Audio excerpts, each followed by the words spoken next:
Halo guys, irasemase. Kembali lagi nih dengan Bang Fai. Kali ini Bang Fai akan membahas film anime berjudul Busoku no Berserk. Anime ini menceritakan tentang seseorang yang selalu dianggap remeh, namun mempunyai kekuatan dewa. Sebelum lanjut, bila kalian suka dengan channel ini, jangan lupa subrek aja agar saya selalu bersemangat untuk mengisi asupan perwibuan kalian. Oke, tanpa banyak basa-basi lagi, langsung saja kita gaskeun. Serepet. Di sebuah kota terdapat seorang yang harus bekerja pada keluarga kesatria.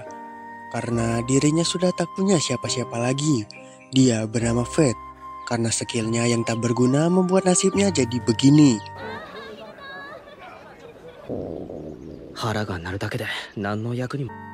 Dia harus menjaga gerbang yang seharusnya pekerjaan itu untuk para kesatria tersebut. Tak lama datang kesatria dari keluarga Valerik, yakni Raphael, Hado, dan Memil. Sikap mereka yang sangat angkuh membuat para masyarakat tak suka terhadapnya. Apalagi ketika dia memberikan uang receh sebagai upah Fate yang telah menggantikan mereka.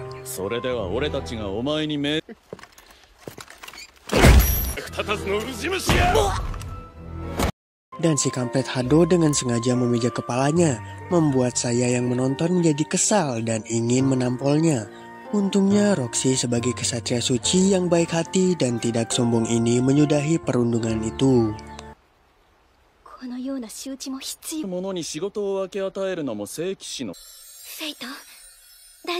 Fate pun segera memberikan tongkat bendera itu karena tugasnya sudah selesai dan akan digantikan oleh Roxy. Saat makan, Fate memikirkan Roxy yang terlalu baik terhadapnya. Dia tidak ingin melibatkannya dengan masalahnya sendiri. Melihat Fate yang babak belur, bapak warung berkata, "Jika begini terus, kau akan menjadi seperti yang sebelumnya, di mana keluarga Valerik selalu memperkerjakan karyawannya seperti budak dan berakhir mengenaskan." Namun Fate tak menghiraukannya dan dia pergi dari sana. Saat dirinya sedang merundungi nasibnya, tiba-tiba dia melihat pencuri dan memberitahukannya kepada Roxy yang sedang berjaga. Ketika dia menunggu di gerbang, terlihat pencuri itu kabur sedang menuju ke arahnya dan...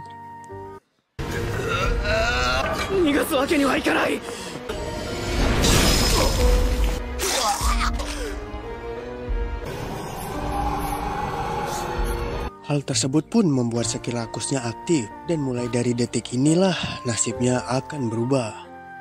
Sedikit penjelasan, skill rakus yang dimilikinya itu dapat berkembang dengan sangat pesat bila dia membunuh seseorang atau monster, dan dia akan merasakan lapar bila tidak membunuh. Dia juga dapat mendengarkan isi hati seseorang.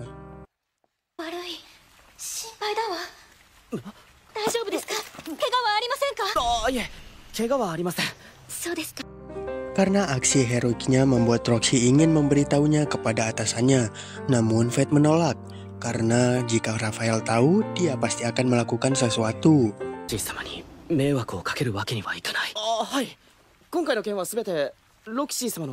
Oleh karena itu, untuk tanda terima kasih, Roxy menawarkan Fate untuk bekerja dengannya saja, daripada dengan keluarga jahanam itu.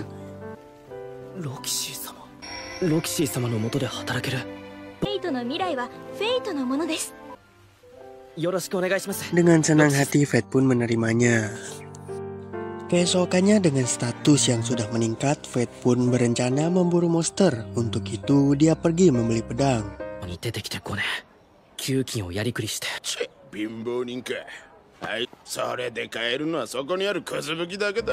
Ketika sedang memilih, salah satu pedang yang dipegangnya berbicara kepadanya, membuat ia terkejut.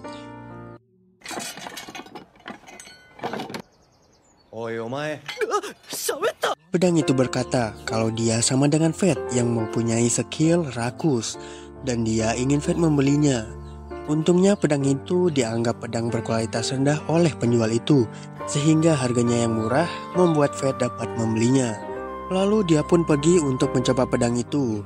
Di padang rumput, satu goblin pun muncul, membuat Fate panik, namun dia bisa mengalahkannya dengan sekali tebasan.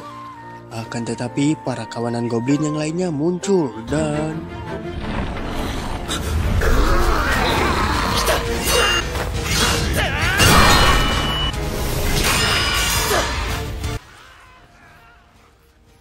Fate pun membantai para goblin itu dengan membabi buta. Dan untuk saat ini statusnya tambah meningkat. Sang pedang menyarankan untuk tidak memberitahu kekuatannya kepada orang lain karena akan berbahaya pada dirinya.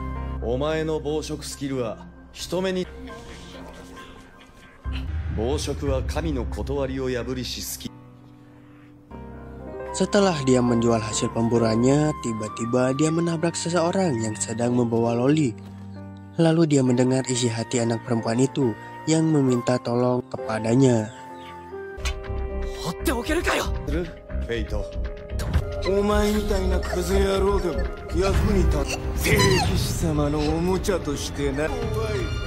Ternyata si kampret ini menculik gadis itu dari panti asuhan untuk menjadi budaknya para kesatria jahanam. Mendengar hal itu, tentunya Fate tidak tinggal diam dan...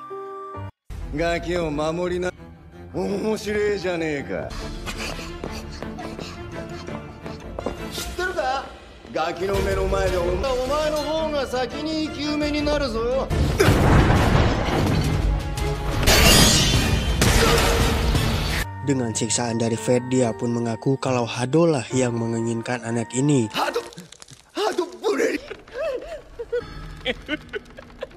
Sebelum mengantarnya, Fate sempat membelikannya daging yang membuat anak itu terharu.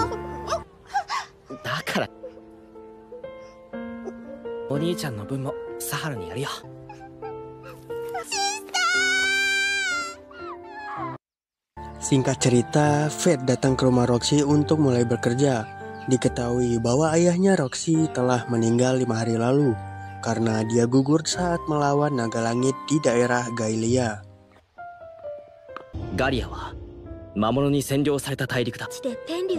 Untuk itu Roxy saat ini akan diangkat menjadi penerus ayahnya. Lalu Roxy pun mengenalkannya kepada kepala pelayan di sana.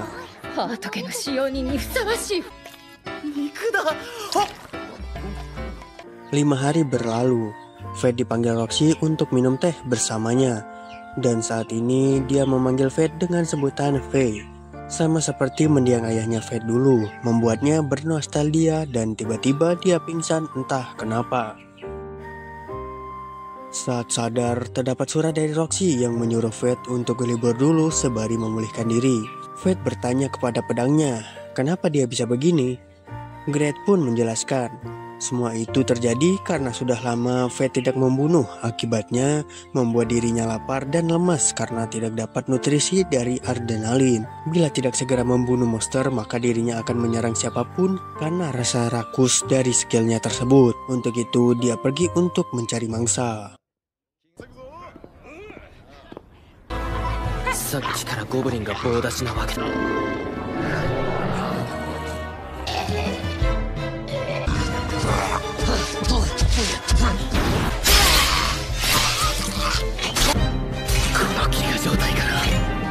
Setelah membersihkan para kroco, dia melihat bos dari goblin tersebut dan...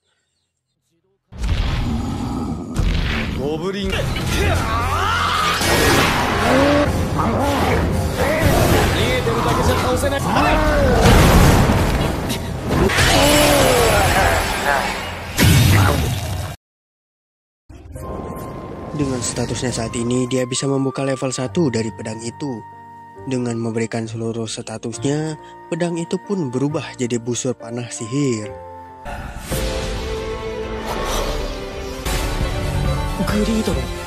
Pas sekali ada satu goblin yang sedang mengintip di sana. Dia pun mencoba busur baru itu layaknya Arjuna saat memanah.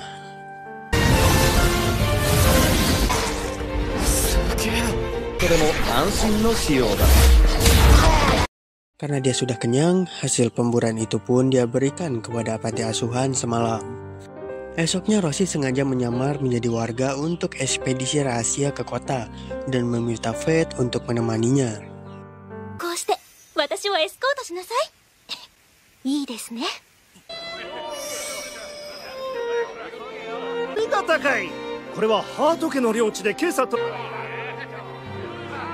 Dia melihat-lihat ke pasar dan salah satu pengganggu datang. Di saat tidak tepat, Great yakni pedangnya menjahilinya membuat kesatria itu datang.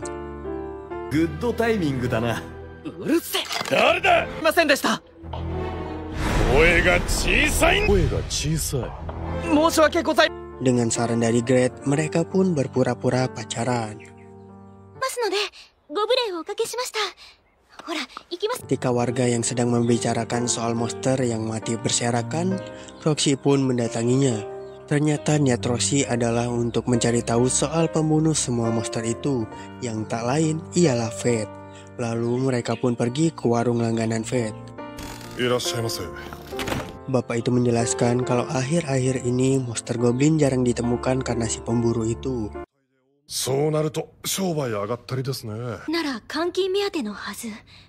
Hal tersebut tentunya membuat masyarakat menjadi khawatir karena mata pencarian mereka menurun.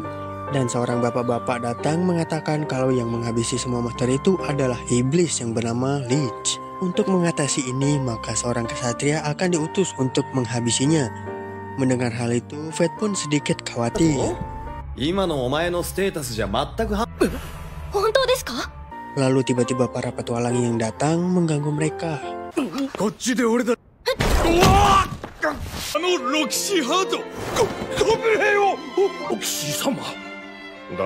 Setelahnya mereka kembali mendapati keluarga Flerik yang melakukan hal yang buruk terhadap warga.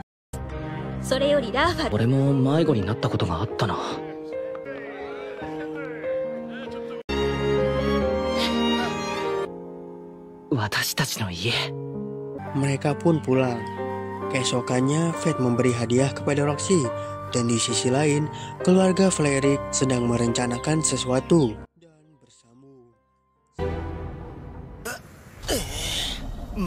Sejak Fate mendengar kalau dia akan menghadapi kesatria suci, dirinya pun bergegas menaikkan statusnya dengan menghabisi para goblin pada malam hari.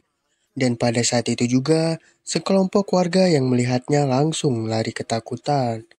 Esoknya Roxy mempunyai misi baru untuk Fate, yakni menemaninya menemui sang ibunda dan melihat kebun anggur milik keluarganya.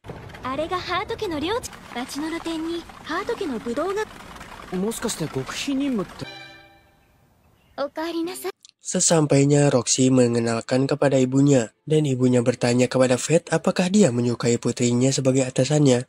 Fate berkata kalau dirinya sangat peduli dengan Roxy, sehingga kalau bisa dia meminta untuk melayani Roxy seumur hidupnya. Mendengar itu, Roxy pun tersipu malu dan langsung kabur ke kamarnya. Ibunya bilang kalau Roxy selalu kabur bila dia merasa canggung. Dia tak berubah dan saat masih kecil, Roxy cengeng sekali. Dia akan menangis hanya karena melihat serangga. Ibunya sampai tak percaya kalau dirinya sekarang menjadi kesatria suci.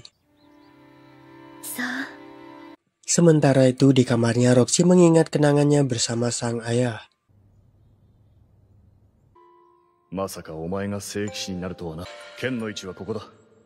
Singkat cerita, Fate membantu memanen anggur dan diberikan jus anggur yang baru dipetik. Orang itu berkata kalau mereka tak yakin kalau Roxy akan datang tahun ini. Mengingat pekerjaannya semakin banyak karena ayahnya yang telah tiada. Biasanya tiap tahun dia akan datang untuk bantu memanen dan memburu monster. Karena pada saat musim panas, hasil panen bukan hanya buah saja. Dan saat itulah monster mulai mencari makanan. Monster yang berjenis kobold ini datang dari daerah lembah utara. Mendengar monster yang bernutrisi tentunya membuat perut Fate berbunyi. Setelah itu, Roxy menyuruh Fate untuk pulang duluan karena dirinya masih ada keperluan lain.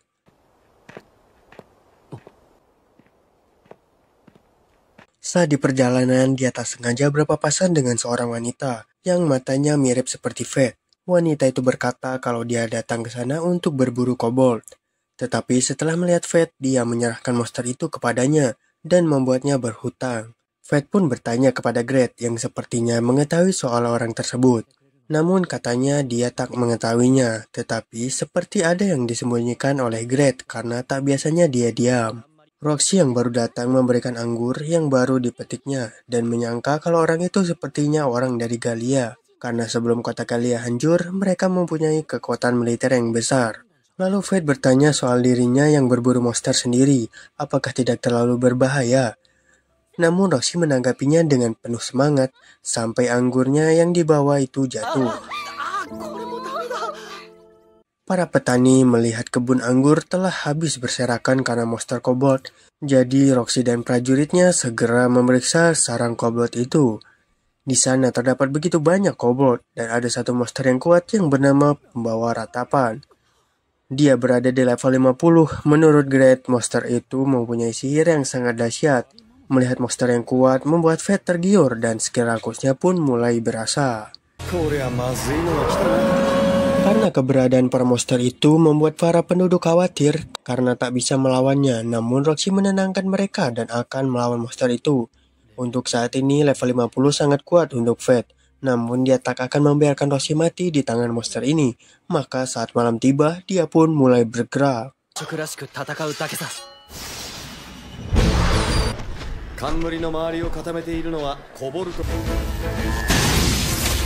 Dengan menggunakan panah sakti, satu persatu kobold itu terbunuh. Masih dirasa belum cukup untuk memuaskan rasa laparnya, dia pun melanjutkan berburu. Namun tak disangka bosnya dapat memegang anak panah itu dan menyerangnya balik.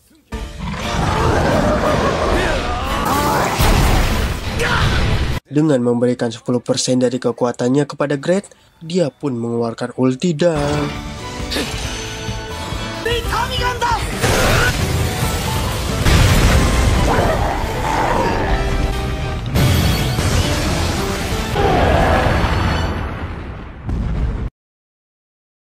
Karena dia memaksa jiwa yang berkualitas tinggi, membuat skillnya menjadi rakus dari sebelumnya. Sehingga Fate merasakan sakit dan matanya berubah. Sontak para prajurit dan Roxy pun terkejut melihat pemandangan yang sangat mengerikan itu. Saat di rumah, dia pun terheran dengan siapa yang melakukan semua itu. Mungkin saja wanita kemarin, katanya. Melihat putrinya selalu ceria karena ada Fate, Ibu Roxy pun minta Fate untuk selalu berada di sisinya dan mendukungnya. Yang pada awalnya Fate merasa tak pantas untuk itu, namun dia menjelaskan kalau tak butuh harta, tahta, dan kekuatan, yang penting kalau bisa mendukungnya melalui hati. Mungkin saat ini dirimu merasa belum bisa, namun coba pikirkan lagi. Dan Fate pun mengiyakannya. Saat berburu dirinya belum merasakan puas hanya dengan menghabisi goblin. Namun daerah itu tak ada monster lain selain goblin membuat dirinya harus menahannya. Di tempat warung langganannya dia mendengar kalau Hadolah yang diutus untuk melawannya. Dan para kesatria lain diutus untuk melakukan perjalanan ekspedisi ke daerah Galia. Yang ternyata Roxy mendapatkan tugas itu. Dari ekspresinya tentunya kita bisa melihat kalau ini adalah rencana dari keluarga Fleric yang ingin membiarkan Roxy tewas seperti ayahnya. Fate pun mencegahnya, namun Roxy tetap akan pergi. Malam pun poek. Akhirnya Fate bertemu dengan Hado. Anak buahnya yang sok keras ingin melawan Fate. Namun karena perbedaan status, Fate pun melihat mereka bergerak begitu lambat. Dan...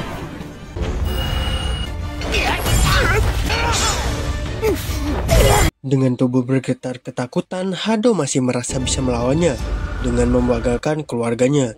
Lalu Fate dengan sengaja membukakan topengnya dan...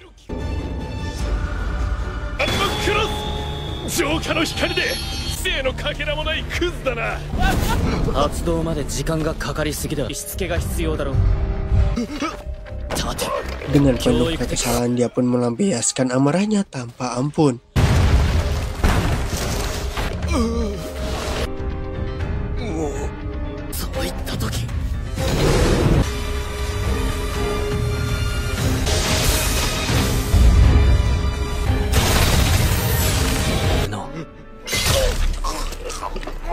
Karena telah membunuh kesatria suci, Fate pun meningkat drastis dan memiliki kemampuannya.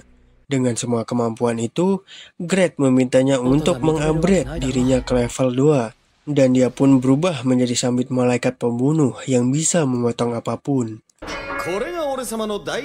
Roxy pun berpamitan kepada semuanya untuk segera pergi ke Galia. Sebelum Roxy pergi, dia sempat menitipkan surat rekomendasi untuk Fate agar bekerja kepada bangsawan. Namun Fate menolak itu karena dirinya akan pergi menyusul Roxy sebagai prajurit. Dan dia pun diberikan gaji hasil kerja kerasnya.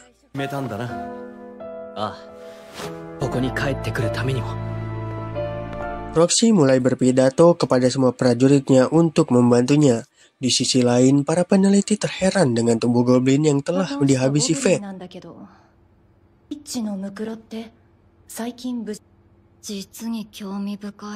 Dia menyangka kalau bekas itu berasal dari senjata pendosa yakni panah sihir. Fate pun sudah melakukan perjalanan dan saat ini dia sampai di kota Tetra yang dulu pernah dia datangi. Karena lapar, dia pun pergi untuk mencari makanan. Dan di satu warung, terdapat seorang yang meminta bantuan kepada prajurit bayaran untuk menyelamatkan desanya. Namun, tak ada satupun yang mau.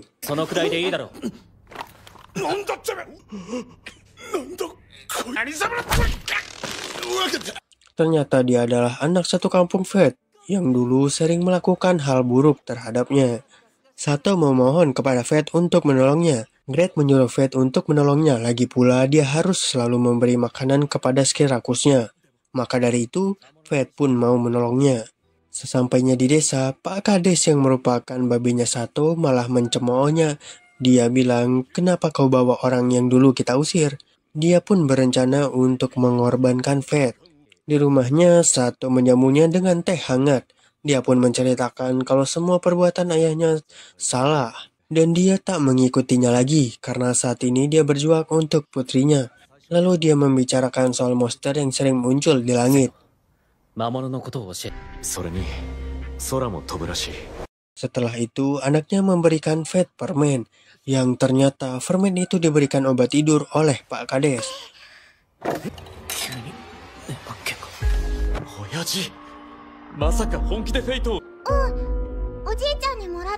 Dan di luar sudah terdengar suara monster yang berdatangan.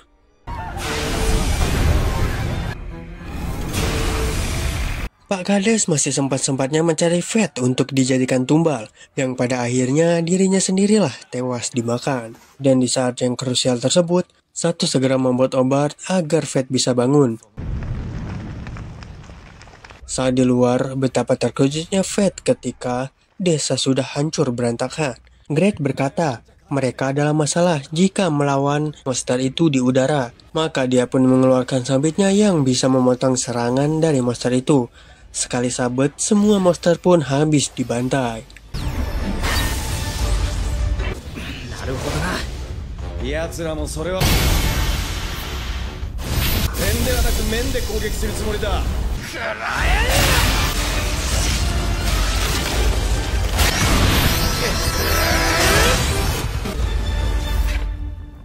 Desa itu pun hancur tak tersisa, dan yang bertahan hanya Sato dan anaknya. Fate mulai mengeluarkan skill identifikasinya untuk melihat wilayah itu layak huni atau tidak. Setelah dilihat tanah yang tandus sudah tidak bisa dijadikan lahan lagi, maka dari itu Sato akan pindah ke kota untuk mencari pekerjaan baru agar bisa menghidupi anaknya. Sebelum itu dia meminta Fate untuk memukulnya sebagai jiwa lelaki untuk memaafkan masa lalunya.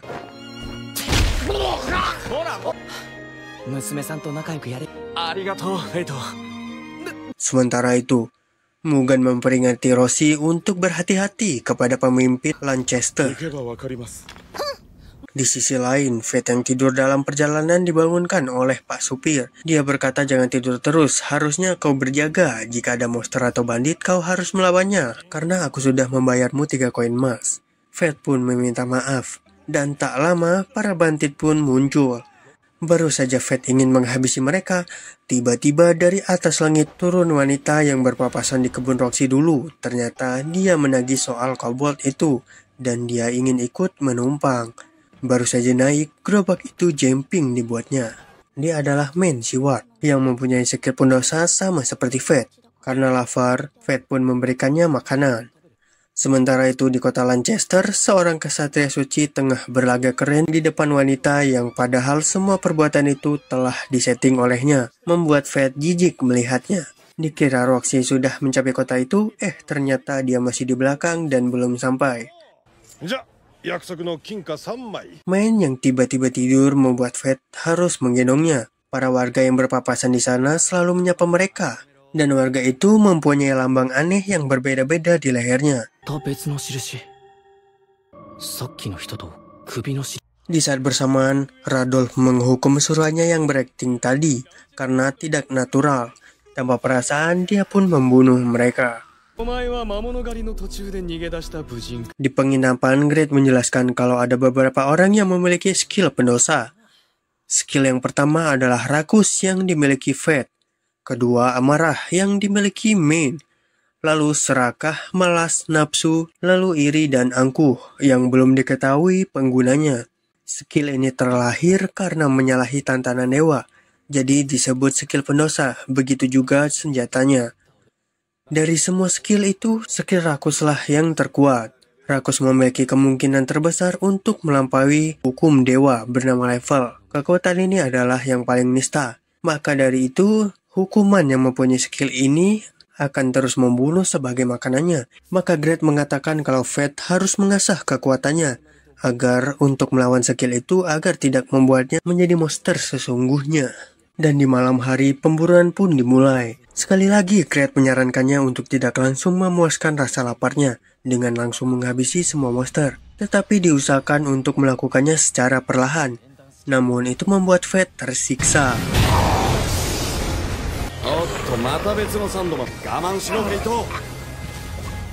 Men yang sudah bangun keluar dan melihat pengumuman barang siapa yang membunuh golem pasir, dia akan mendapatkan hadiah besar. Kembali ke Fate yang sudah menghabisi monster golem secara perlahan. Dia mencium aroma bos di daerah itu, dan benar saja, sekelompok orang tengah kewalahan menghadapi bos golem tersebut, dan Fate pun meminta untuk melawannya. Namun mereka meragukan Fate yang tak mungkin bisa mengalahkannya sendiri, tetapi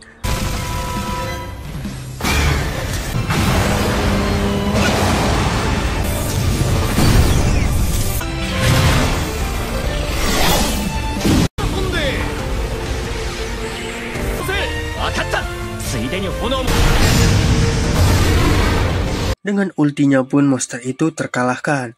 Para petualang itu pun berterima kasih karena telah menolong mereka, walaupun awalnya mereka ragu terhadapnya. Saat kembali ke penginapan, Fate terkejut melihat Main yang habis mandi. Lalu Main berkata kalau dia ingin berburu monster golem. Fate pun bilang kalau ia sudah menghabisi mereka, yang membuat Main marah. Lalu Fate akan memberikan setengah hadiahnya. Saat mengambil itulah Radok datang, meminta Fate untuk menjadi anak buahnya, namun Main yang menemukannya terlebih dahulu tak mengizinkannya dan mereka pun segera pergi dari kota itu agar tak terjadi hal yang merepotkan. Saat di perjalanan, Fate menyindir Main yang sering makan tapi tak tumbuh-tumbuh seperti orang cacingan, membuatnya marah sampai ban gerobak pun hancur dibuatnya.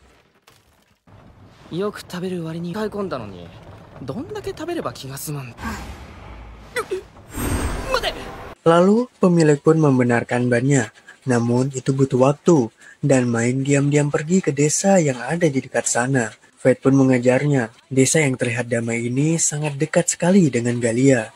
Mungkin ada seseorang yang kuat yang bisa melindungi desa ini. Dari sana juga terlihat bangunan istana Hussein. Lalu Fate mencari Pak Kades untuk melapor dia akan menginap di desa itu untuk beberapa waktu. Kemudian dia bertemu dengan seseorang yakni pendekar suci yang tak lain adalah Pak Kades sendiri. Dia mengajak duel Fate. Dia juga bisa melihat atribut Fate dan kemampuan identifikasinya. Tampaknya orang ini bukan sembarang orang. Lalu mereka pun berduel.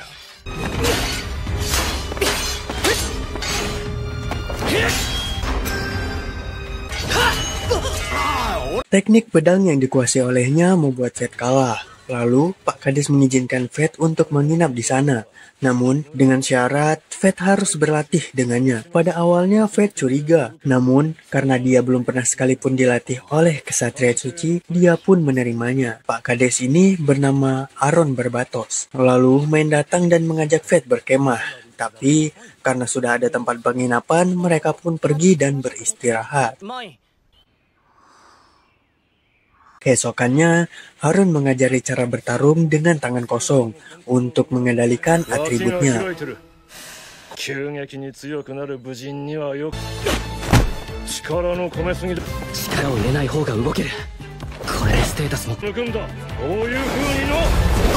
Dan tak sengaja, mode setengah laparnya aktif, membuat Fate menjadi lebih lincah dan bisa menghindari serangan Harun. Ketika selesai, dia dapat mencium bau aroma monster di sekitar itu.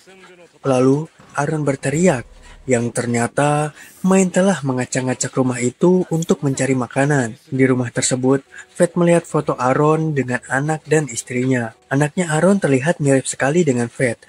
Mungkin itu alasannya dia ingin melatih Fate. Mereka pun melanjutkan latihannya dengan pedang yang harus ditahan Fate memakai ranting.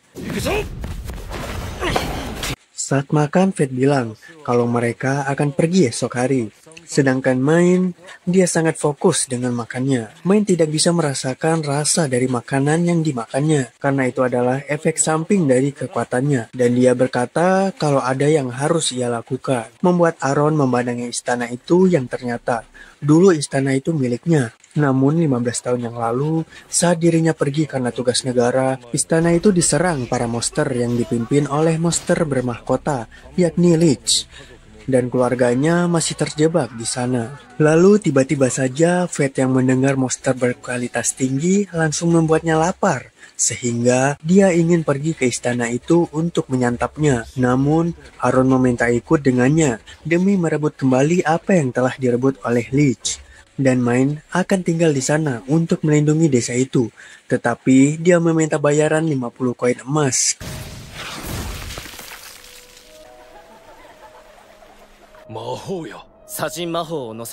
Istana itu dipenuhi dengan tengkorak hidup, dan mereka pun mulai melawannya. Setelah memasuki istana, terdengar suara piano yang berada di lantai 2. Jelas kalau itu adalah undangan dari Lich. Sontak Aaron terkejut melihat keluarganya yang masih hidup, dan mereka pun menyambut kedatangannya. Jelas itu suatu yang mustahil, apalagi istana ini telah dikuasai oleh Lich.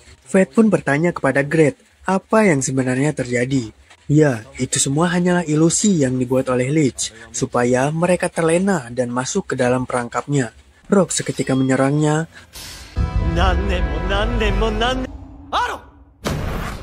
Lalu Fate ingin menghabisi ilusi itu dengan sambitnya. Namun Great memperingatinya, jika dia melakukan itu ke mereka, maka jiwa yang berada di ilusi itu akan hidup abadi di neraka yang diciptakan skillnya tersebut.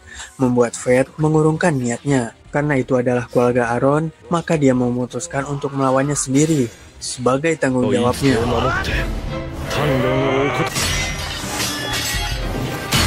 Dan Fate pun akan melawan Lich yang menjadi incarannya sejak awal.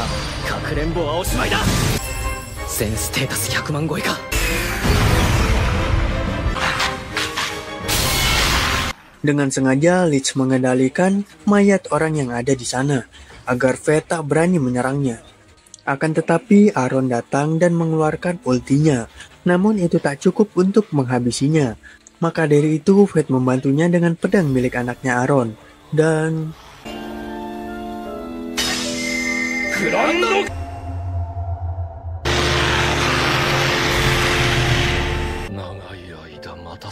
Aaron pun berpisah dengan keluarganya, dan dia memberikan oleh-oleh untuk anaknya yang sebelumnya telah dia beli.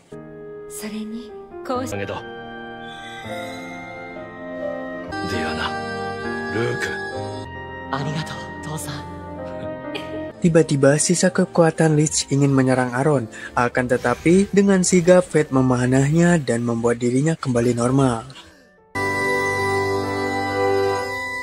Karena Aaron bertarung bersama Fate membuat dirinya bisa melebihi batas level yang ia punya. Untuk itu dia akan melanjutkan untuk menghabisi sisa-sisa monster yang berada di sana.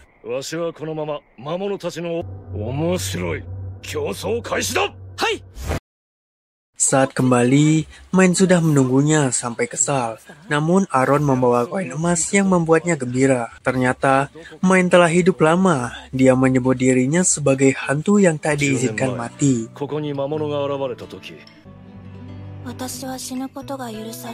Lalu Aaron meminta kepada Fate untuk kembali lagi ke situ jika dia sudah menyelesaikan misinya. Karena ada sesuatu hal yang ingin disampaikan oleh Aaron.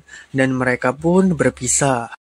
Di sisi lain, keluarga Valerik menemukan batu bertuah yang mungkin bisa membuat keabadian. Lalu pelayan yang datang memberitahu kalau Hado telah tewas saat melawan Mukuro. Para pengawalnya mengatakan kalau Mukuro itu bukan monster melainkan prajurit. Sementara itu Fate mulai melanjutkan perjalanannya bersama Main. Sedangkan Roxy pun sudah sampai di desa tempat Aaron berada. Aaron mengenali keluarga Hart, dan sebenarnya dialah yang memberi nama Roxy itu. Lalu Roxy menanyakan soal dirinya yang telah mendapatkan kembali istana itu. Aaron bilang kalau dia bertarung tak seorang diri, sehingga mereka pun menanyakan siapa orang kuat yang bertarung dengannya. Namun Aaron tak memberitahu, karena Fate telah memintanya agar tak memberitahu siapapun soal dirinya.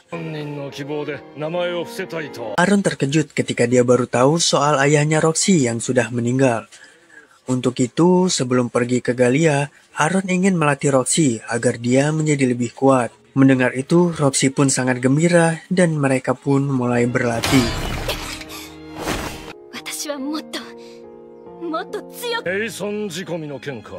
Di sisi lain, Fate dan Main telah sampai wilayah Galia yang telah hancur, dan itu juga tempat kelahiran dari Main. Di sana, terdapat senjata yang sengaja dibuat oleh pemerintah Galia untuk melindungi negaranya. Senjata itu bernama Chimera. Pada dasarnya, senjata itu dibuat dengan menjahit monster pada tubuh seseorang. Dan yang berada di hadapan mereka itu adalah produk gagal yang seharusnya sudah dihancurkan. Mereka akan melawannya. Untuk itu, Fate terlebih dahulu mengecek statusnya. Akan tetapi, dia tak dapat melihatnya sebab itu adalah campuran monster yang tak stabil untuk bisa dibaca. Main menjelaskan, selama jiwanya masih utuh, maka mereka bisa menyerang tubuhnya. Namun itu tak akan membuat dirinya mati. Maka dari itu, Main membutuhkan skill rakus yang dapat memakan jiwa untuk membunuh monster tersebut. Lalu, Main pun mulai bergerak. Terlihat dalam Chimera terdapat seseorang di dadanya. Orang tersebut adalah inti dari Chimera itu. Jadi, jika Fate bisa membunuh intinya, maka Chimera dapat dikalahkan. Lalu Chimera pun memulai serangannya dengan mengeluarkan larva.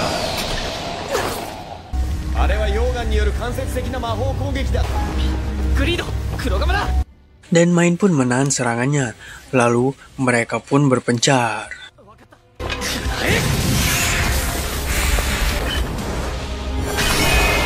Fate memulai serangannya dengan panah, namun Chimera dapat memulihkan diri dengan cepat. Lalu dia berusaha untuk bertransformasi secara paksa.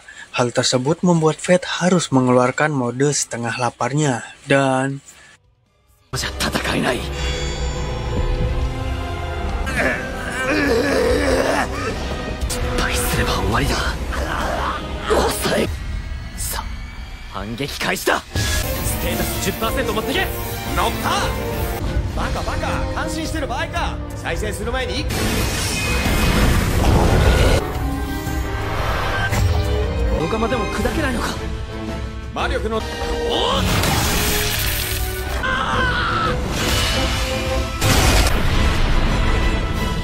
ya, Chimera kabur dengan terbang menjauhi mereka. Saat ini, Fate telah mencapai batasnya.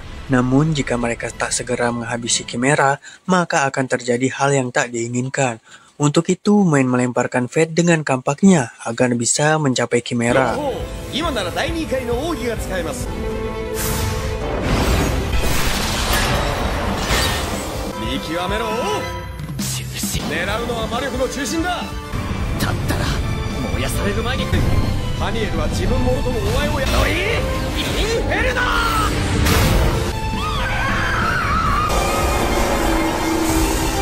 Fate pun bersedih karena telah memangsa sejenisnya.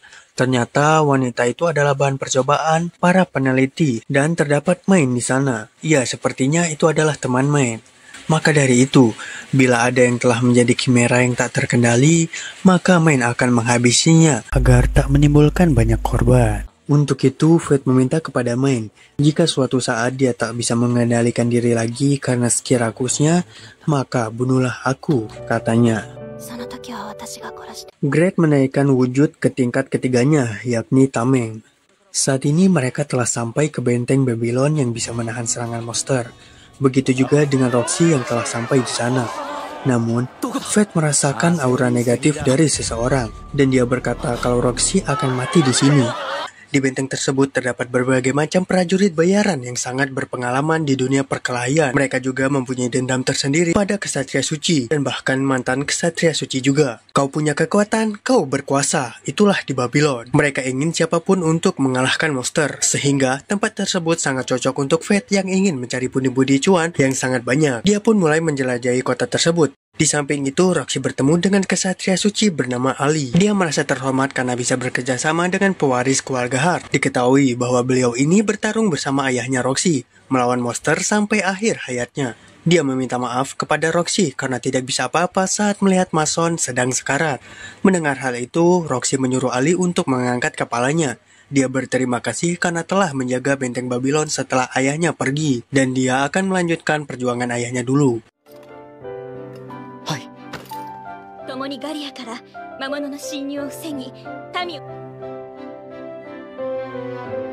Melihat Ali yang menatap tajam Roxy membuat Maria kesal karena tatapan musuhnya itu dan ingin segera memisahkannya. Namun Mugan menghalanginya. Lalu Roxy mengajak mereka untuk berkeliling. Kembali ke Fate yang pusing akibat biaya hidup di sana. Seperti dia harus membayar 1 hari penginapan dengan 100 koin emas dan 1 koin emas untuk sarapan. Membuatnya sedikit kebingungan. Apalagi Gret yang melihat sarung pedang yang dipajang, dia ingin memilikinya. Sarung pedang itu terlihat sangat mahal, tetapi Gret bilang untuk jangan pelit karena mereka tinggal hanya memburu monster untuk menghasilkan uang. Lalu pemilik toko keluar, dan saat dia melihat jubah milik Fate yang sobek akibat sihir, membuatnya tertarik. Karena bakat alami yang bisa menilai benda, Gret pun menyuruh Fate untuk membeli sarung pedang itu darinya.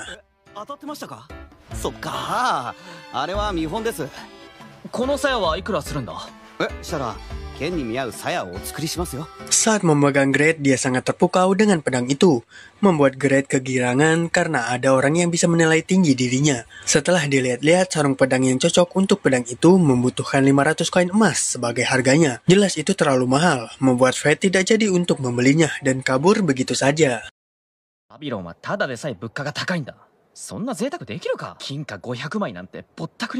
Lalu Fate berniat untuk berburu monster demi biaya hidupnya terlebih dahulu. Dan tiba-tiba sekelompok prajurit datang menyapanya untuk mengajak dia bergabung dengan mereka dalam berburu monster. Jelas Fate tak menerima ajakan tersebut. Namun, pemimpin prajurit itu sedikit mengesalkan. Dia mencemooh Fate yang berpakaian sangat lusuh dan mirip mantan kesatria suci. Lalu mereka pun pergi. Gret pun berkata, jika Fate berpenampilan lebih baik, dirinya tak perlu berurusan dengan orang seperti mereka. Memang di mana-mana yang selalu dihargai itu yang berpenampilan good looking ya. Bagaimana dengan nasib saya? Lalu mereka pun melanjutkan untuk berburu monster guna mendapatkan cuan yang banyak. Di balik bukit perbatasan Galia terdapat udara yang beracun karena banyak sekali bangkai monster berserakan di sana, membuat Fate harus menutup hidungnya dan berusaha untuk tidak banyak menghirup udara di sana.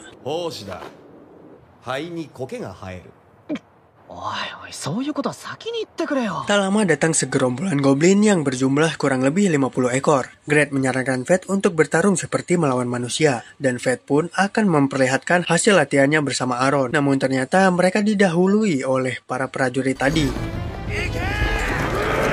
Gret meminta Fate segera merebut kembali mangsanya demi kemewahan dirinya. Namun Fate menolak karena itu adalah sikap yang buruk, apalagi mereka pendatang baru di sana. Dan tiba-tiba, segerombolan goblin kembali muncul. Jumlahnya lebih banyak dari yang tadi, yakni sekitar 400 ekor.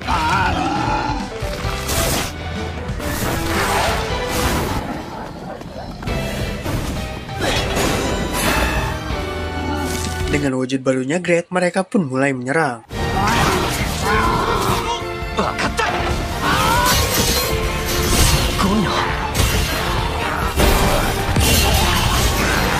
Setelah menghabisi para monster itu, kemampuan rakusnya diam. Mungkin karena latihan bersama Aaron yang dapat mengendalikan atributnya berhasil. Lalu, dia pun kembali ke kota dan menjual hasil pemburuannya. Para prajurit yang melihatnya terheran-heran, karena dia bisa melawan banyak monster itu sendirian.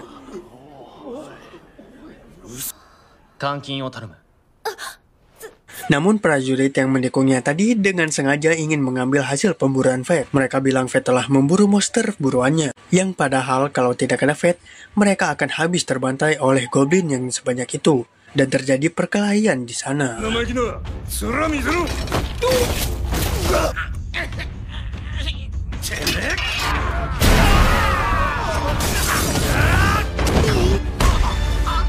Telinga goblin yang dijualnya itu laku 100 koin emas. Lalu tiba-tiba terdengar suara Roxy di sana. Ya, benar saja, dia datang karena keributan di sana. Untungnya Fate memakai topeng sehingga dia tak mengenalinya. Fate pun terlihat gugup karena takut ketahuan. Namun, setelah dijelaskan kalau dia melakukan perkelahian itu hanya untuk membela diri, Roxy pun meminta maaf atas perlakuan orang-orang di kota ini. Dan saat ini dia akan bertanggung jawab untuk memimpin kota tersebut setelah ayahnya yang meninggal. Dia kali ini melepaskan para prajurit itu, tapi mereka akan dipenjara sehari saja untuk merenungi perbuatannya. Karena Fate sedang melamun, jadi dia tak mendengar perkataan Roxy. Dan Maria ingin membuka topengnya karena tak sopan jika berbicara dengan kesatria suci masih menggunakan topeng. Jelas Fate menghalanginya karena dia tak mau ketahuan. Lalu Mugen meminta Maria untuk berhenti karena topeng itu juga bagian dari prajurit itu sendiri. Begitu juga dengan Roxy yang tak keberatan soal itu. Roxy pun menanyakan namanya. Dan dia bilang kalau namanya adalah Mukuro. Namun Maria menyangkalnya, membuat Fate dengan tidak sengaja mengeluarkan sifat aslinya yang hampir saja disadari oleh Roxy. Dia menyarankan Fate untuk berpakaian yang lebih layak karena dia susah melihatnya. Karena malu, Fate pun kabur dari sana.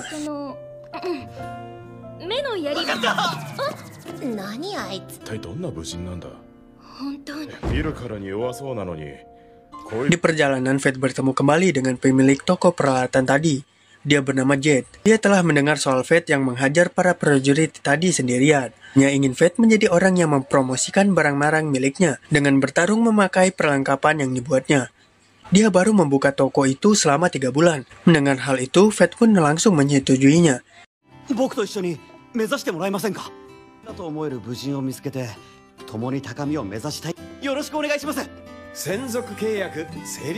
Dia pun mulai memakai pakaian yang dibuat oleh Jade. Ternyata dia harus membayar 80 koin emas untuk itu. Padahal awalnya dia setuju karena dia kira itu gratis. Namun karena itu promosi, Jade pun menghargainya dengan setengah harga saja.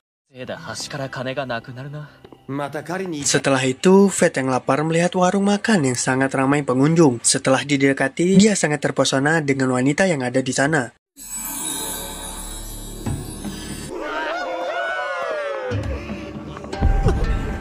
Ya, dia adalah orang yang memiliki skill pendosa sama seperti Fate. Dia mendatangi Fate dan bilang kalau dirinya sudah menunggunya. Fate terkejut karena dia bisa mengetahui kalau dia adalah Fate meski dia memakai topeng.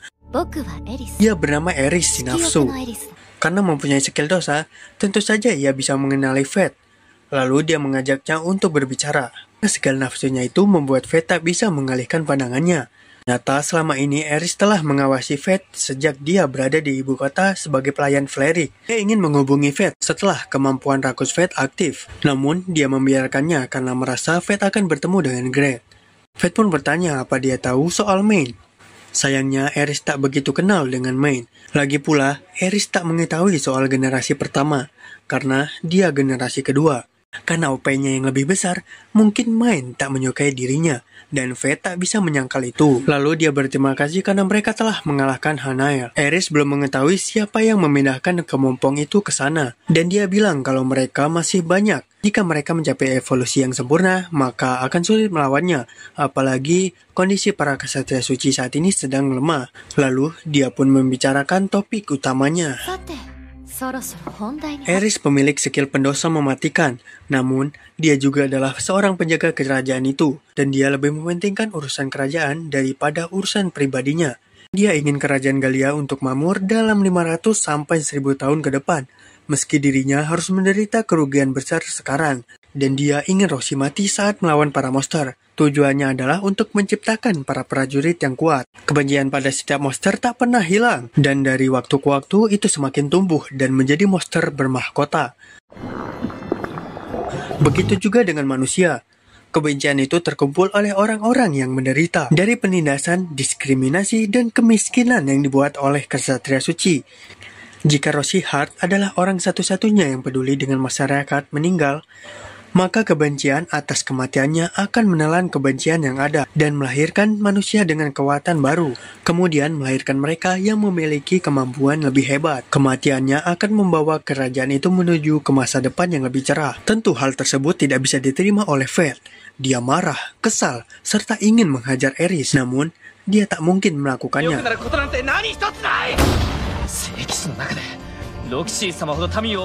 Dan dia langsung pergi meninggalkan Eris. Dia berjanji pada dirinya sendiri untuk melindungi Roxy bagaimanapun caranya. Ali melaporkan pada Roxy soal regu pengumpulan material di Galia yang telah hilang kontak. Belum tahu penyebab pastinya, yang jelas mereka menuju tebing besar. Maka dari itu, Roxy memerintahkan mereka untuk segera bersiap dan pergi menyelamatkan para pengumpul material. Di samping itu, Fate yang sedang di toko jet pun diberitahu soal material untuk membuat sarung pedang Great yang tidak ada. Material itu susah didapat, apalagi batu senja itu pengirimannya dikendalikan oleh prajurit kerajaan. Sehingga jika Fate mau, maka dia harus mencarinya sendiri ke daerah Galia. Karena di sanalah tempat batu senja berada. Tanpa berpikir panjang, Great pun menyuruh Fate untuk segera pergi demi mendapatkan sarung berkualitas tinggi. Sebelum itu, Fate diberikan peta Galia yang menuju tempat kemungkinan material batu senja itu berada. Dan tempat itu di dekat tebing besar. Ya, tujuan dia sama dengan Roxy. Fate pun mulai bergerak dan mulai menghabisi para goblin yang menghalanginya menggunakan Great versi baru.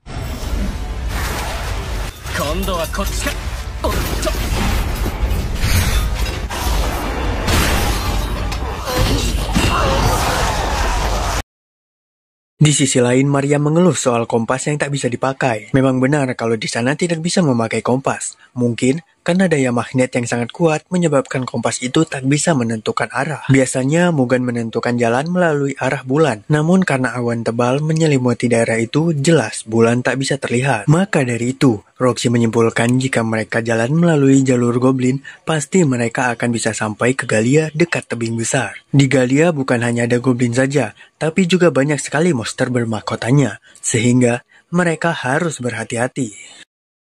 Sementara itu, Fate beristirahat sejenak untuk menghilangkan rasa penatnya. Akan tetapi, dia malah masuk ke dalam alam bawah sadarnya dan melihat wanita pengendali Kimera yang ia lawan. Dia seperti mengucapkan sesuatu, namun Fate tak bisa mendengarnya. Lalu tiba-tiba saja dia ditarik ke dalam neraka sekirakusnya oleh korbannya sendiri sampai membuatnya terbangun.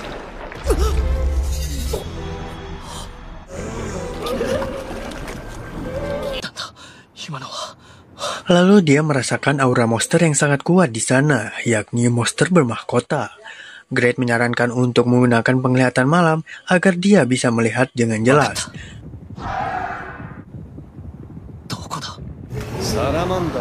Dan terlihat 4 ekor salamander ada di sana. Dengan sigah, Fate pun mulai menyerangnya. Namun ada yang aneh dari monster tersebut, karena dia tak menyerang balik ataupun kabur, seperti sedang dikendalikan oleh seseorang untuk menyerang tempat tertentu. Yang ternyata mereka menyerang camp Roxy.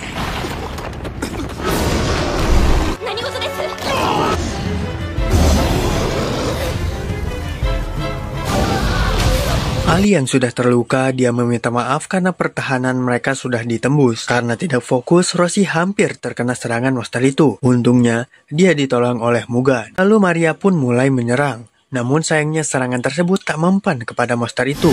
Dan...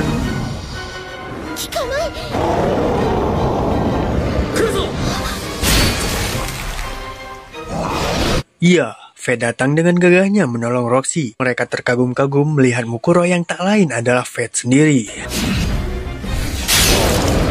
Roxy pun berterima kasih karena Fate telah menolong mereka, namun tidak dengan Maria yang sangat angkuh. Fate bilang untuk tak perlu berterima kasih karena dia lebih penasaran dengan simbol yang ada di kulit salamander tersebut. Mugen bilang, biasanya monster bermahkota tak berkelompok.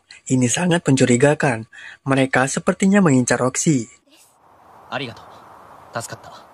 Sebelum berpisah, Roxy ingin berjabat tangan dengannya. Namun, Fate tak mau memegang tangannya karena dia tak ingin mendengar isi hati Roxy. Sedangkan Maria langsung memegang tangannya Fate untuk mencegah Roxy memegangnya. Dan terdengarlah isi hati dari Maria soal dirinya yang tak suka terhadap Fate. Setelah itu mereka pun berpisah.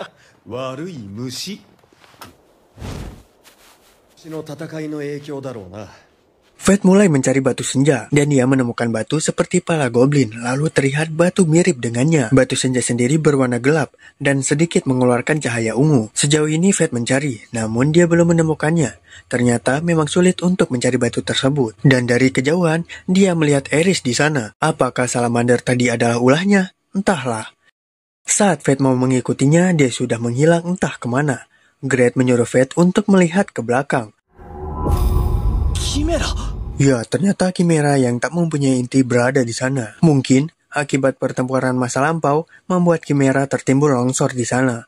Saat didekati, terdapat 3 lubang yang ukurannya sama persis dengan Chimera. Dapat disimpulkan bahwa ada 3 Chimera yang telah bangkit. Lalu terdengar serangan para monster dari arah yang Roxy tuju. Maka dari itu, dia langsung pergi ke sana untuk membantunya.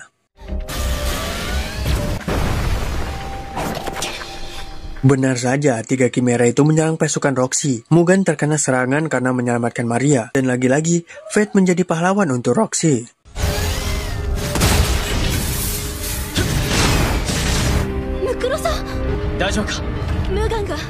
Saat dilihat dengan seksama, ternyata inti dari Chimera itu adalah Goblin. Untuk itu Fate memberitahukannya agar Roxy bisa fokus menyerang intinya saja. Lalu mereka berdua pun berduet untuk melawan Chimera. Akhirnya, Fate bisa bertarung bersama Roxy. Chimera itu menyemburkan api, namun jelas kalau api tak mempan terhadap Fate. Dan...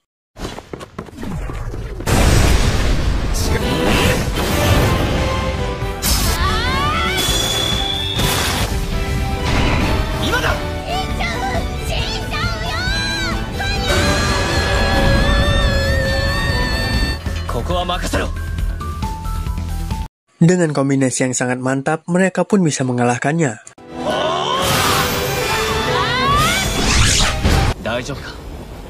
Tersisa 1 Chimera lagi, namun dia terbang. Dan...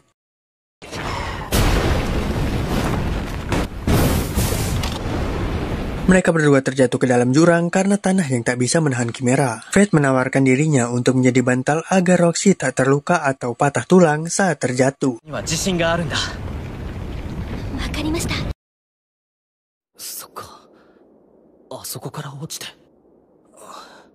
Saat terbangun, Fate terkejut karena mendengar Roxy yang memanggilnya dengan sebutan Faye. Disangka sudah ketahuan, ternyata Roxy hanya mengigau. Untuk itu Fate segera mengambil topengnya agar tak ketahuan.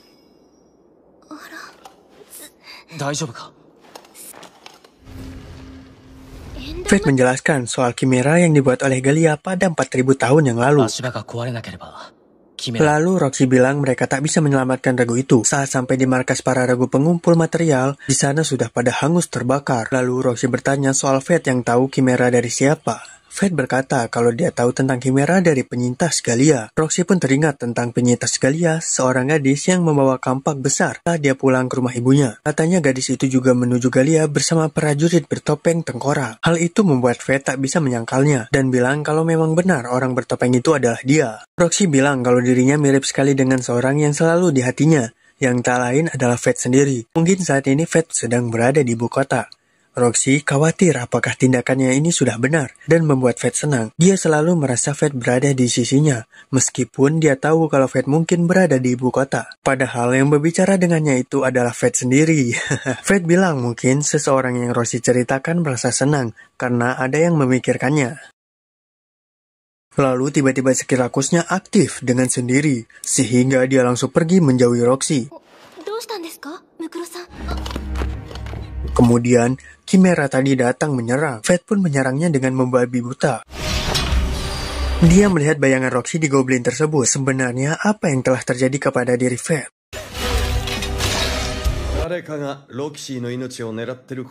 Setelah kembali normal, Fate pun mengingat Eris yang ingin membunuh Roxy.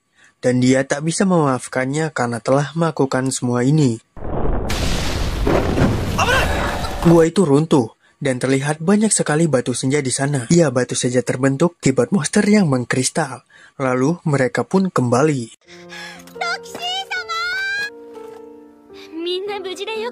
Di samping itu terlihat seseorang yang sedang berjalan, memakai topeng tengkorak dan matanya mirip seperti Fate yang bisa mengeluarkan mode malam. Siapakah dia?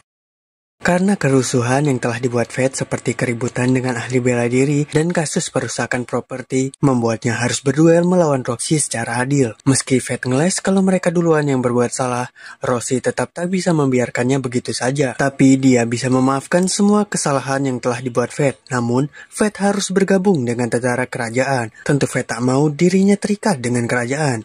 Maka dari itu, dirinya harus menerima duel itu jika tak ingin dipenjara.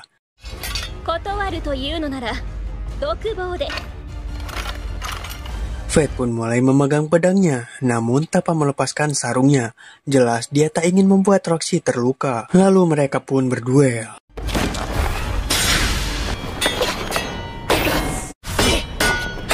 Kekuatan Roxy tak bisa dianggap remeh, apalagi dirinya telah dilatih pedang oleh Aaron sama seperti Fate.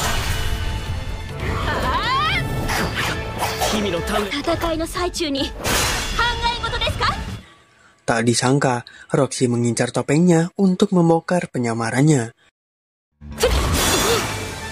Maka dari itu, Fate pun mulai serius dengan mengeluarkan wujud asli dari sarung pedangnya yang memiliki kekuatan seperti pedang suci. Sarung pedang yang terbuat dari batu senja, jelas bahan yang berkualitas tinggi serta dapat mengatasi kekuatan pedang suci. Dengan memiliki kekuatan yang seperti itu, tentu membuat Roxy berpikir kalau Fate adalah mantan kesatria suci.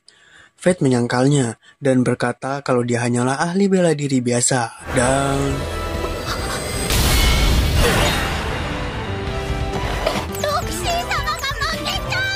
saat terhempas, Fate tak sengaja melihat kalung miliknya yang terdapat batu yang pernah diberikannya dulu, membuatnya terfokus dan Roxy berhasil mengalahkannya.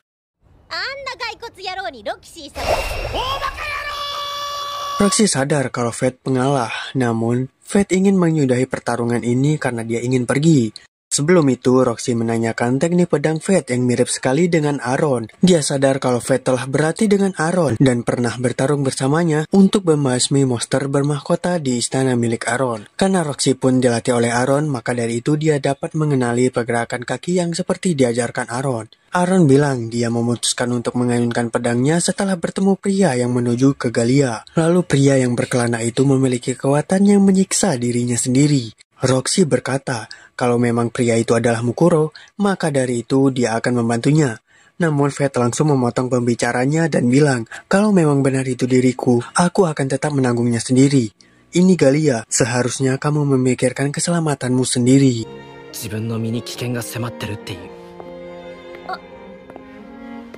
Kemudian dia dihampiri oleh Mugan. Selama ini, Mugan telah menyelidiki tentang Chimera. Pembuat Chimera itu cerdik karena menggunakan monster sebagai intinya. Alasan mengapa Mugan dapat mengetahui hal seperti itu dalam waktu singkat adalah karena keluarganya merupakan peneliti monster, begitu juga dengan anak perempuannya. Fate berkata, Chimera adalah monster buatannya yang diciptakan oleh teknologi Galia. Mungkin membiarkan putrimu menelitinya adalah pilihan terbaik. Justru itu malah membuat Mugan mengira kalau Fate ingin dikenalkan ke putrinya dan membuatnya kesal.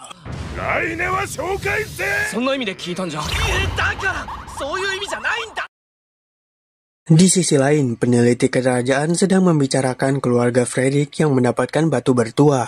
Kabarnya, dia mengurung diri dan meneliti tentang batu bertuah tersebut. Batu bertuah sendiri mempunyai khasiat dapat menyembuhkan luka separah apapun, dan batu itu juga dapat memberikan kekuatan pada pemiliknya. Tapi, batunya pun bisa mengambil alih tubuh dan pikiran penggunanya sebagai bayarannya.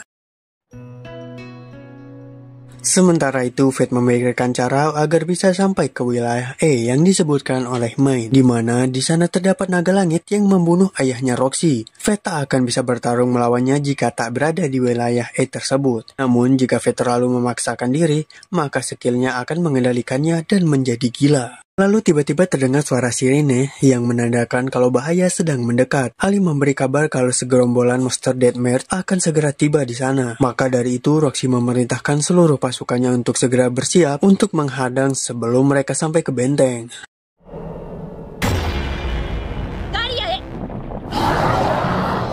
Fate sendiri segera bergegas pergi ke sana, dan dia melihat pasukan Roxy yang akan melawan para monster itu. Kalau hanya segerombolan monster itu saja, mungkin pasukan Roxy bisa melawannya. Akan tetapi, Great memberitahu kalau ada monster lain yang sangat berbahaya sedang menuju mereka. Pada awalnya, Fate tak melihat apapun di sana. Namun, saat dia lebih fokus, terlihatlah sesuatu yang berukuran ikan paus sedang menuju ke arah Roxy melalui bawah tanah. Karena pasukan Roxy hanya fokus melawan monster di depan sana, tentu itu akan sangat berbahaya bagi mereka. Maka dari itu, Fate pun memulai serangannya dengan panah sakti.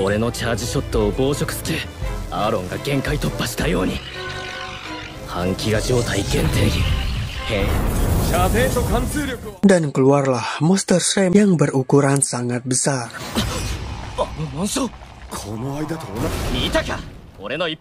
Lagi-lagi terdapat simbol yang sama di monster itu.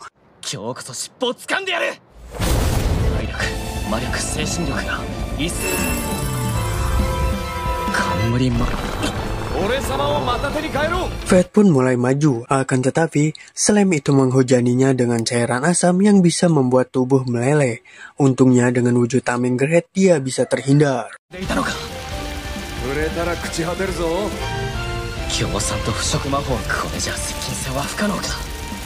Dengan memberikan 10% statusnya, dia pun mulai menyerang. Tetapi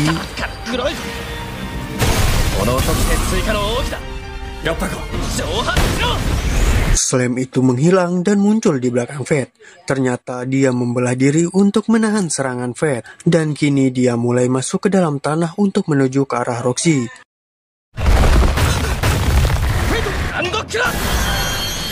Maka dari itu Fate menyusulnya dan menghadangnya tepat di jurang. Lalu dia memakai jurus baru untuk mengalahkannya. Dan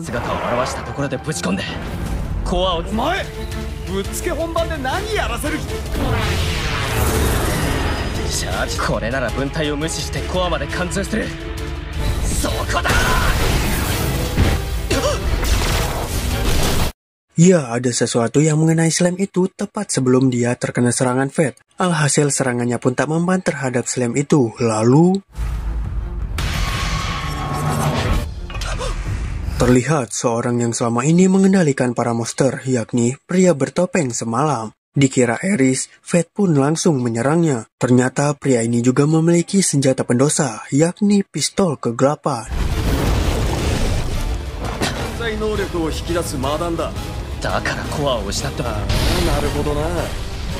Fate dengan sengaja membiarkan dirinya dimakan slime untuk menghabisinya. Lalu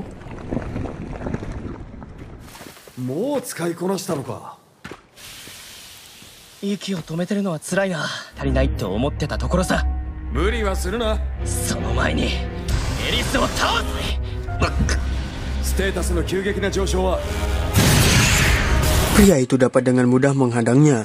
Ternyata daerah ini adalah wilayah E yang membuat statusnya melebihi manusia normal. Dan mereka yang berada di wilayah E tak akan terluka oleh serangan di bawah levelnya. Yang berarti pria tersebut mempunyai level jauh di atas Fate. Saat beradu padang barulah Fate sadar kalau pria itu bukanlah Ares. Dirasa berbahaya, dia pun mengaktifkan Skirakus yang sebenarnya.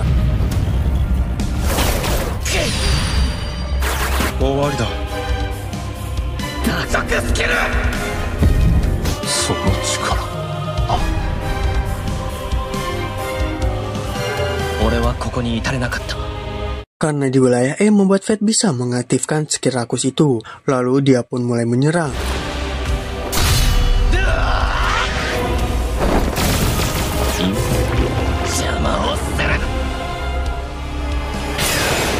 Ternyata orang itu adalah Ali. Apakah dia pemilik skill pendosa juga? Entahlah. Namun dia membunyikan suling untuk memanggil sesuatu. Dan sesuatu itu adalah naga langit.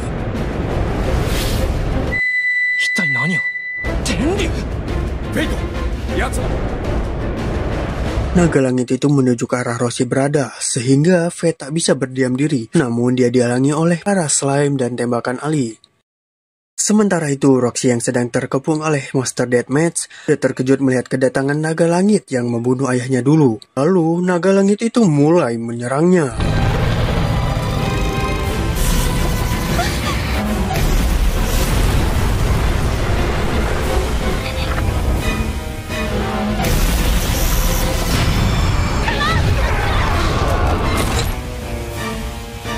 Ya, Fate menahan serangan dari naga langit sampai topengnya hancur dan penyamarannya pun terbongkar. Akhirnya adegan yang kita tunggu-tunggu datang juga. Kini Fate tak bisa beralasan lagi.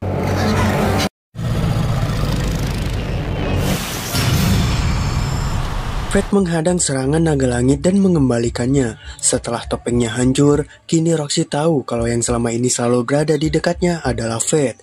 Seakan tak percaya dengan semua itu. Apalagi matanya yang berubah menjadi merah membuat Roxy sangat terkejut.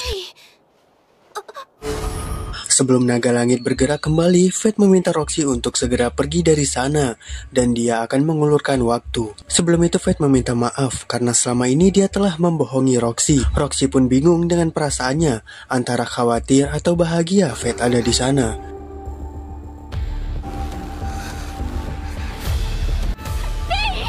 Karena naga langit sudah kembali bangkit, Fate segera menyerangnya dan di sana terdapat juga Ali yang sedang mengendarainya. Tanpa berpikir lama, Fate pun mengeluarkan jurusnya dulu yang bersama Aaron, karena saat ini dia telah bisa menggunakannya bersama Great. Alhasil, naga langit pun terkunci pergerakannya, dan kini Fate akan melawan Ali terlebih dahulu.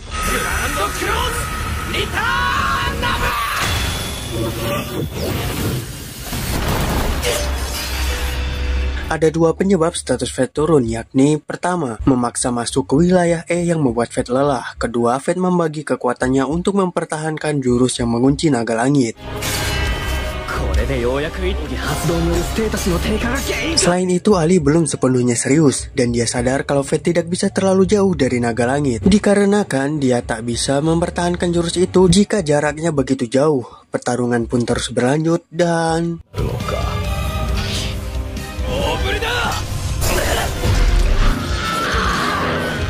Ya, tangan Fate terpotong, akan tetapi itu hanyalah ilusi belaka. Kini Fate muncul dari belakang dan menusuknya.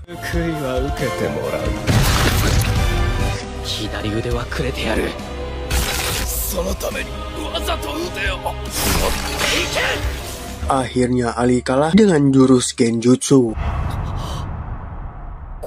Setelah menghabisi Ali, Fate kembali masuk ke dalam alam bawah sadarnya, di mana inti Hanael yang kemarin ada di sana. Dia bernama Luna, dan dia berterima kasih karena Fate telah membunuhnya. Ternyata selama ini Luna menahan skill Rakus agar selalu tenang, tapi saat ini dia sudah tidak bisa melakukannya lagi karena Fate terus memangsa jiwa yang kuat.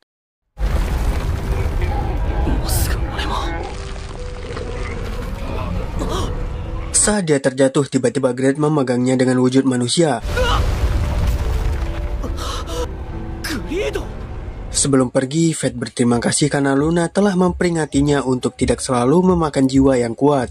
Tapi dia tak bisa membiarkan naga langit tanpa tuan itu begitu saja. Maka dia akan menghabisinya, walaupun dirinya akan dilahap oleh skill Rakusnya itu sendiri.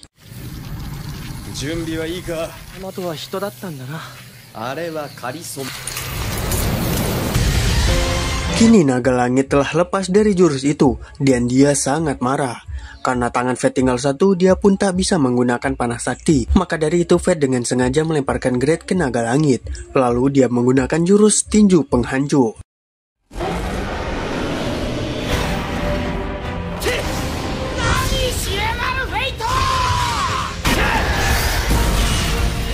Naga langit itu memiliki level 1500 dengan kemampuannya yang sangat tinggi. Kesatria suci pun tak mampu mengalahkannya, tetapi tidak dengan Fate si pemilik skill Rakus. Dia menaiki naga langit dan memotong sayapnya agar naga langit tak bisa terbang lagi. Lalu dia membelah serangan naga langit sampai ke ujung ekornya.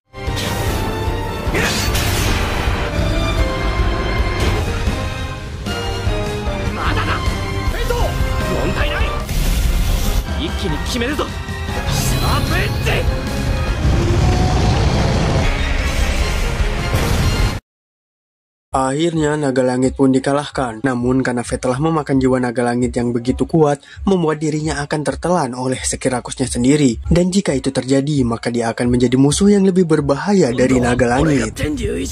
Dia pun berusaha untuk menahannya. Sebelum itu terjadi, Fate memberikan semua statusnya kepada Great untuk meminimalisir kerusakan yang terjadi jika dia mengamuk. Dan Great pun berubah menjadi wujud keempatnya.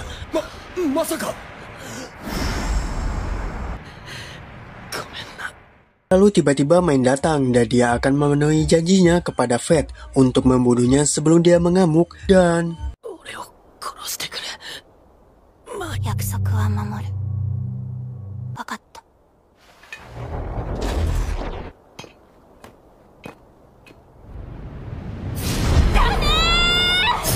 Ya, Roxy datang menyelamatkannya. Roxy tak tahu apa yang dilakukan Fate dan mengapa dia ingin dibunuh. Yang jelas, Roxy tak ingin Fate meninggoy begitu saja.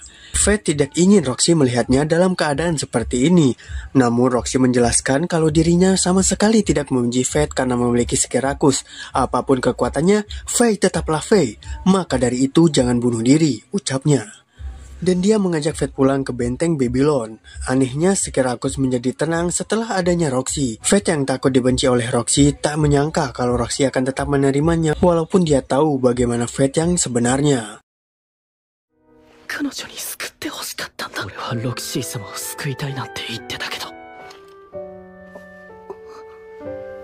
Setelah naga langit dimusnahkan, semua orang yang berada di benteng tersebut pun bersenang-senang. Lalu Fate yang bangun dari tidurnya didatangi oleh Aeris dan Mai. Aeris membawa Great yang ditinggalkan di gurun kemarin. Ternyata Great dibawa monster karena Mai tak membawanya pulang. Main sendiri bilang kalau dia sibuk mengurus yang satunya, yakni Evni. Ternyata Ali hanyalah tubuh yang dikendalikan oleh senjata pendosa itu.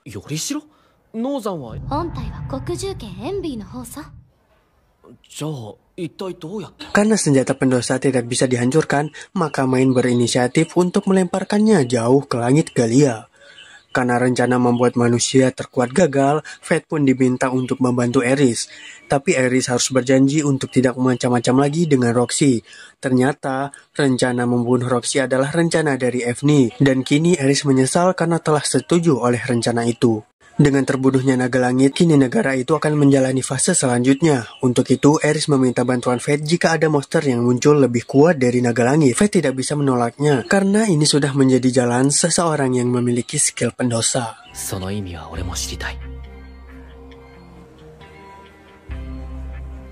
Sebelum itu, Aeris mengajak Fate untuk mengembalikan tangannya yang terpotong. Maka dari itu, mereka akan segera pergi sebelum Roxy datang, karena akan berbahaya jika Fate bertemu dengannya saat ini. Mendengar namanya saja, Skerakus sudah bergejolak. Di sisi lain, Maria dan Mugan sedang berlatih lalu Roxy yang ingin pergi menjenguk Fate. Dia membeli buah terlebih dahulu, namun ketika dia sampai ke kamarnya Fate, dia sudah tidak ada di sana. Dan hanya secari kertas yang ada, dia meninggalkan pesan kepada Roxy. Dia berterima kasih kepada Roxy dan dia bilang kalau saat ini mereka tak bisa bertemu. Namun suatu hari nanti, kemudian Roxy mengingat pertama kali dia bertemu dengan Fate yang berada di tengah kota pada saat malam. Dia menyuruh Fate untuk pulang ke rumahnya. Namun Fate meminta maaf dan meminta untuk jangan dibukul. Seperti yang kita tahu di kota tersebut, kebanyakan kesatria suci yang main kasar, kecuali keluarga Han. Roxy pun meminta maaf kepada Fate. Dia malu karena telah menjadi kesatria suci yang ditakuti rakyat. Karena mendengar suara perut Fate, dirinya pun segera membelikan makanan untuk Fate. Lalu dia bilang untuk segera pulang ke rumah karena nanti keluargamu akan khawatir. Namun Fate berkata kalau dia sudah tak mempunyai keluarga lagi dan tak ada tempat untuk pulang. Setelah dia makan, dirinya pun pergi. Sebelum itu Roxy bertanya apakah Fate mempunyai tujuan. Dia pun bilang kalau dia tak mempunyai tujuan. Tapi kini dia tahu kalau ibu kota tak seburuk yang dia kira karena Fate telah bertemu kesatria suci sebaik Roxy. Kata-kata itulah yang membuat Roxy merasa bangga menjadi kesatria suci.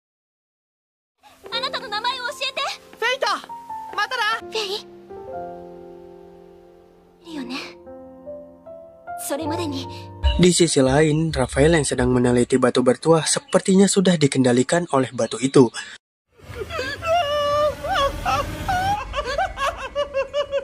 Sementara itu, Fate memulihkan tangannya dengan sihir penyembuhan tingkat tinggi. Dan tamat. Mushoku no Berserk season 1 pun telah berakhir. Belum tahu season keduanya ada atau tidak, tapi dari segi mangganya pun belum lengkap. Mungkin jika ada season keduanya pun bakal lama lagi ya. Ya udah, oke, terima kasih untuk kalian yang sudah melihat video ini sampai habis. Jangan lupa subrek agar saya lebih bersemangat untuk memenuhi asupan perwibuan kalian. Bye bye.